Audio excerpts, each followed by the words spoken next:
Pour ce premier épisode de l'année, je vous propose de passer une journée en Occitanie avec nous. Au cours de celle-ci, nous parcourrons certains des plus beaux sites de l'Hérault, en commençant par les pistes nous menant tout droit au lac du Salagou et en traversant la garrigue typique de notre secteur. Nous continuerons notre route en rejoignant une étape clé du chemin de Compostelle, Saint-Guillaume-le-Désert, en passant par les gorges de l'Hérault, le Pont du Diable, le Castellas de Montpérou. Et enfin, pour terminer ce road trip, nous irons profiter d'un des plus beaux panoramas de l'Hérault, le mont Saint-Baudille. Pour réaliser cette vidéo, je n'étais pas seul. Deux acolytes ont partagé cette journée avec moi, Rémi de Picade Venture, photographe professionnel, et sa très jeune stagiaire, Émilie. Notre compagnon de route pour cette aventure est cette fois-ci un 4x4 et non pas une moto. Mais comme dit le dicton, qu'importe le flacon tant qu'on a l'ivresse. Je vous propose de découvrir une journée en Occitanie.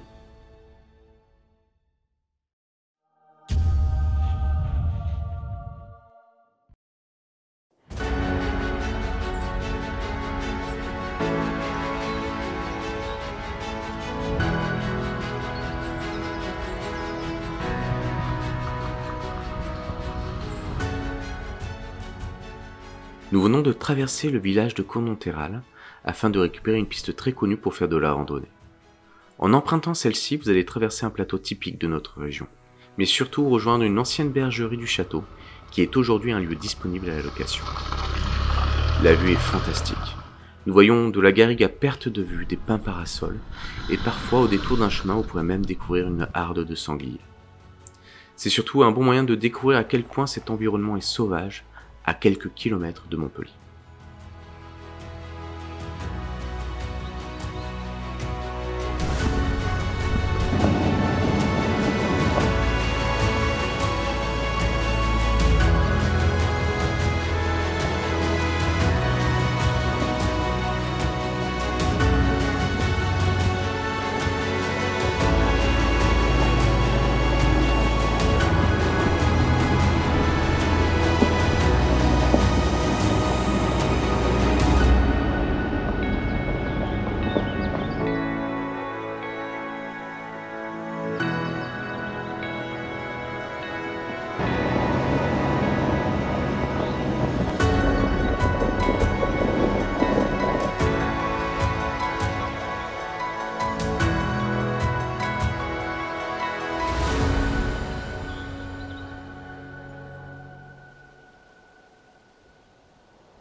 Si vous suivez mes aventures, vous savez déjà que le lac du Salagou est un lieu qui me tient particulièrement à cœur.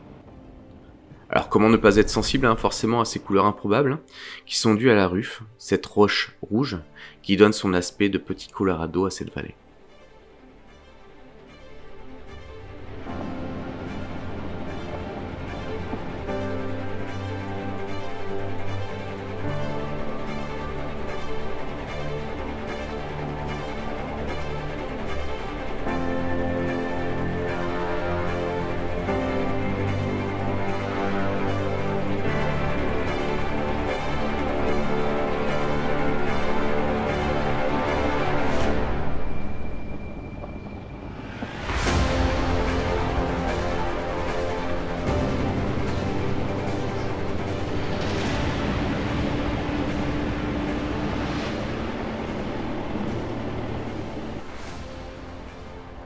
Le barrage fut terminé en 1969.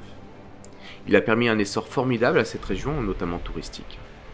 C'est un haut lieu de pêche, de voile et de randonnée, et vous pourrez d'ailleurs régulièrement rencontrer des kitesurfers profiter de cette zone.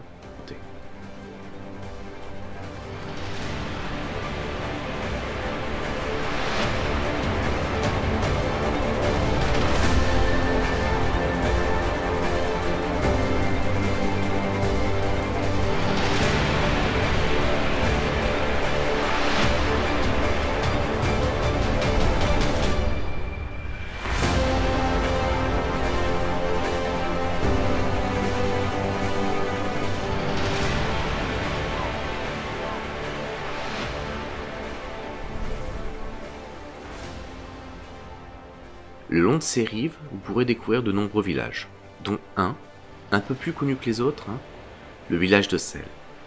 En effet, celui-ci devait être totalement immergé par le lac lors de sa mise en eau en 1969. D'ailleurs, sa population avait été évacuée finalement à tort. Pour le plus grand plaisir des touristes, certaines familles se réapproprient ce lieu et permettent de nouveau d'apporter de la vie à Celle.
Pour certains, il représente la fin des gorges de l'Hérault. Pour moi, c'est tout le contraire, c'est son début. Réalisé en 873 et d'architecture romane, le Pont du Diable est un haut lieu de la baignade très connu de notre secteur. Alors d'ailleurs, les voitures ne traversent plus dessus, ils traversent l'Hérault grâce à un pont annexe qui permet justement de l'admirer.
En remontant le cours de la rivière, un site sauvage s'ouvre à nous.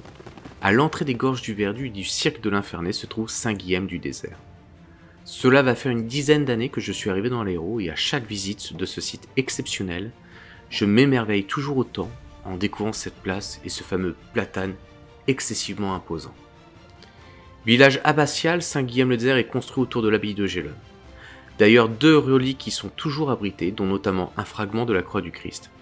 Ce qui fait que l'abbatiale de Gélone est devenue une étape importante des chemins de Saint-Jacques-de-Compostelle.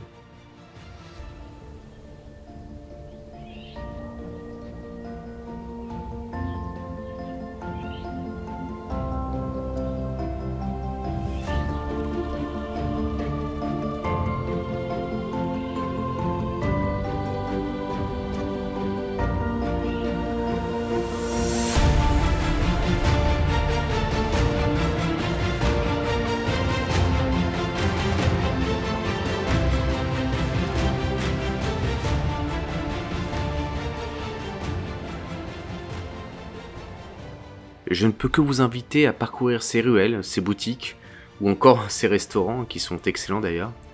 Vous devriez normalement pouvoir trouver votre bonheur.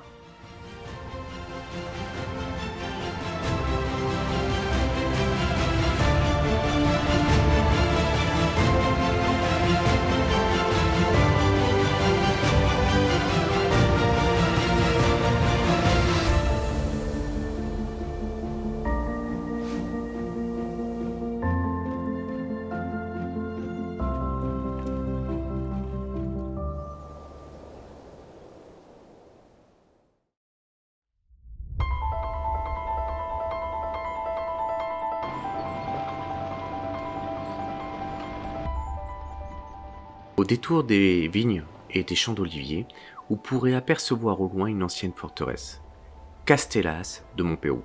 Elle fut fondée en 1070 par un descendant de Saint Guillaume et fut partiellement détruite par les Anglais pendant la guerre de Cent Ans. C'est à la fin du XVIe siècle et au début du XVIIe qu'elle a progressivement été abandonnée par sa population au profit des hameaux de Barry et de Ladis, qui est aujourd'hui le village de Montpérou.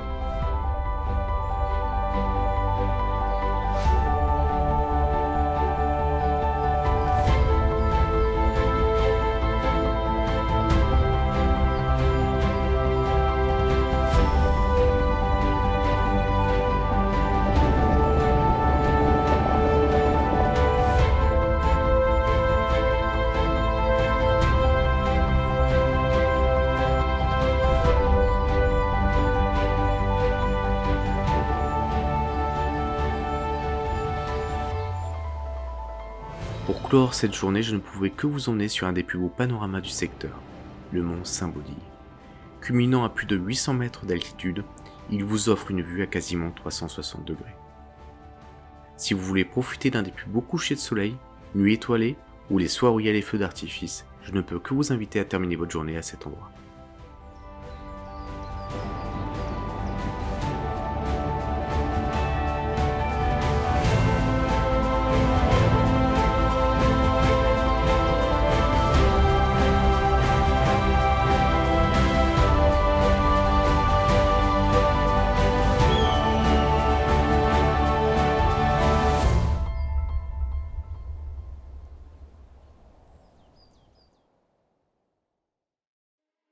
Le 4x4 a été une solution différente pour découvrir le secteur.